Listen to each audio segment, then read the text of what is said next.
ஆதியாகமம் 8ஆம் அதிகாரம். தேவன் நோவாவையும் அவனுடனே பேழையிலிருந்த சகல காட்டு மிருகங்களையும் சகல நாட்டு மிருகங்களையும் நினைத்தருளினார். தேவன் பூமியின் மேல் காற்றை வீச பண்ணினார். அப்பொழுது ஜலம் அமர்ந்தது. ஆழத்தின் ஊற்று கண்களும் வானத்தின் மதகுகளும் அடைபட்டன. வானத்து மழையும் நின்று போயிற்று. ஜலம் பூமியிலிருந்து நாளுக்கு நாள் வற்றிக்கொண்டே வந்தது. 150 நாளுக்கு பின்பு ஜலம் வடிந்தது. 7ஆம் மாதம் 17ஆம் தேதியிலே பேழை அரராத் என்னும் மலைகளின் மேல் தங்கிற்று.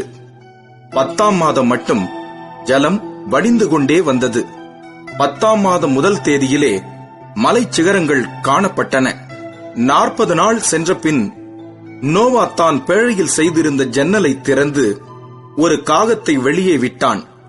அது புறப்பட்டு பூமியின் மேல் இருந்த ஜலம் வற்றிப் போகும் வரைக்கும் போகிறதும் வருகிறதுமாய் இருந்தது.